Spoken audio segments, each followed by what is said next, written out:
नियम। ओम का नियम आपके किताब के चैप्टर इलेक्ट्रिसिटी से रिलेटेड है और ये इसका एक बहुत ही अच्छा और जो आपको नंबर दे सके वैसा नियम है। तो पढ़ते हैं। तो ओम का नियम बोलता है कि किसी चालक में प्रवाहित होने वाली विद्युत धारा उसके सिरों के बीच के विभवांतर के समानुपाती होती है। इसका बोलने का मतलब ये है कि अगर हम एक चालक लें, चालक मतलब कंडक्टर, कंडक्टर बोलने का मतलब है, अगर आप इसे दिनचर्या, अपने दिनचर्या की चीज़ों से समझना चाहें तो आपके घर में जो तार है, आप कोई भी तार को देख सकते हैं, या तो वो पंखे से जुड़ी हुई तार है या तो टीवी की तार है, कोई भी एक तार को आप सोच लें तो हम उस एक तार का एक पार्ट कंसीडर करते हैं, एक पार्ट लेते हैं।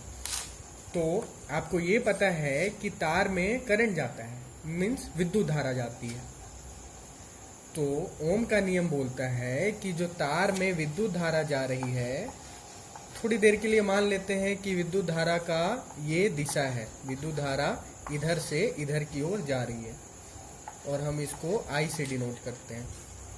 तो ओम का नियम यह कहता है कि इस चालक से जो विद्युत धारा प्रवाहित हो रही है, ये इसके दोनों सिरों, मतलब एक ये सिरा हो गया और एक ये सिरा हो गया, ये पहला सिरा और ये दूसरा सिरा, इनके दो सिरों के बीच जो विभवांतर होगा उसके समानुपाती होगा। अब विभवांतर क्या होता है उसमें भी डाउट हो सकता है। तो विभवांतर कुछ नहीं बल्कि वोल्टेज है। हम लोग दिनचर्या में जो वोल्टेज शब्द का यूज करते हैं वही हिंदी में विभवांतर कहलाता है। मीन्स इस सिरा और इस सिरा के बीच में जो वोल्टेज है, जिसको हम V से डिनोट करते हैं, वो विभवांतर है।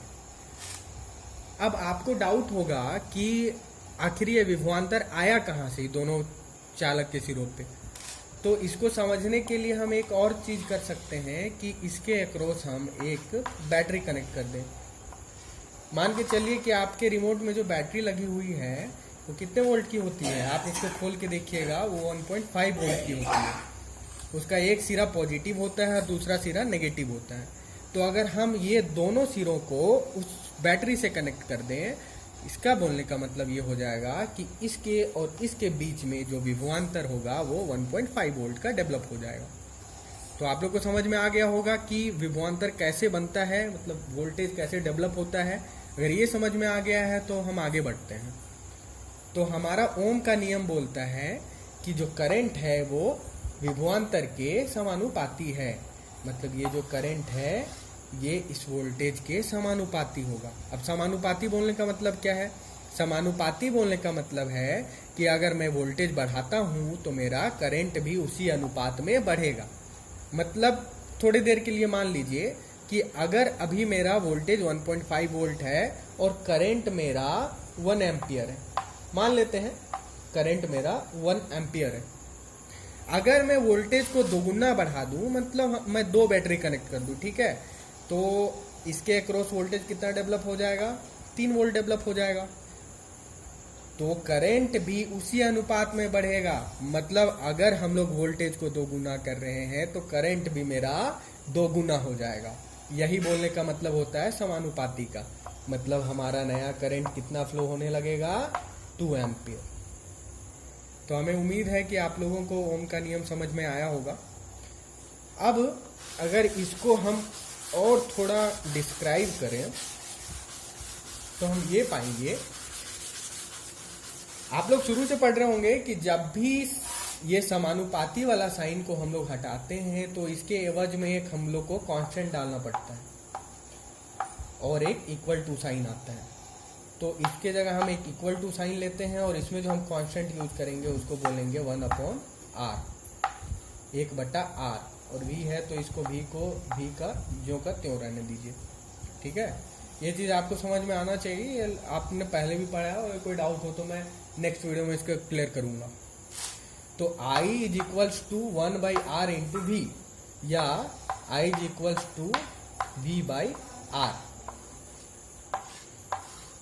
ये आपका एक सिंपल फार्मूला डेवलप हो गया जिसपे आपको न्यूमेरिकल्स मिलेंगे किताब में, और इसी को पलट पलट के आर वी और आई के टर्म में लिखा जाता है। जैसे I is equal to V by R है, हम इसको ऐसे भी लिख सकते हैं। अगर आर को हम इधर लें और आई को नीचे ले जाएं तो हम इसको लिख सकते हैं R is equal to V by I.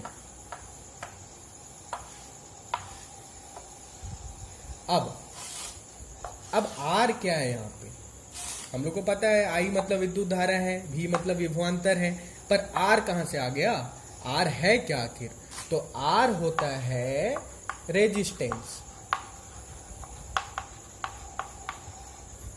Resistance जिसको आप कहेंगे हिंदी में प्रतिरोध। प्रतिरोध, ठीक है। अब मैं प्रतिरोध को अच्छे से समझाता हूं।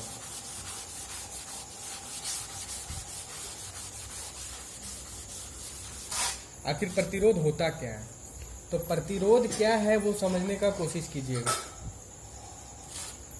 मान के चलिए एक तार है, एक चालक है, उसमें करंट फ्लो हो रहा है। अब एक कोई अदर ऑब्जेक्ट है, मतलब कोई ऐसा चीज है चालक के अंदर ही जो करंट को फ्लो होने से रोकेगा, मतलब जो विद्युत धारा प्रवाहित हो रही है उसको ये रोकेगा। तो वो चीज जो विद्युत धारा को प्रवाहित होने से रोकता है उसको बोलते हैं रेजिस्टेंस। क्लियर है, उसको बोलते हैं रेजिस्टेंस। अब वो चीज जो रोकता है वो इसके अंदर का प्रॉपर्टी है, मतलब आपके चालक का गुण धर्म है। आप लोगों ने इलेक्ट्रॉन्स, प्रोटॉन्स, न्यूट्रॉन्स के बारे में पढ़ाई होगा, तो वही सब चीज अंदर में कुछ काम करते हैं। फिलहाल के लिए इतना ही समझ लीजिए कि वही सब चीज अंदर में काम करते हैं और जो करंट आपका प्रवाहित हो रही है उसको रोकते हैं। उसी को कहते हैं रेजिस्टेंस, जिसको डिनोट करते हैं आर से। तो होपफुली आप लोग को समझ में आया होगा रेजिस्टेंस क्या है। अब हमारा फॉर्मूला क्या था, R is equal to V by I. मतलब अगर आपको रेजिस्टेंस निकालना है तो आपको अगर वोल्टेज पता है, मीन्स विभवांतर पता है, और उस चालक से प्रवाहित होने वाली विद्युत धारा पता है, तो अगर आप विभवांतर को विद्युत धारा से डिवाइड कर दीजिएगा, भाग दे दीजिएगा, तो आपको उस चालक का रेजिस्टेंस मीन्स प्रतिरोध पता चल जाएगा। ठीक है, तो यहीं पे हम ओम के नियम को अंत करते हैं। अब आगे अगली वीडियो में समझाएंगे। बंद कीजिए।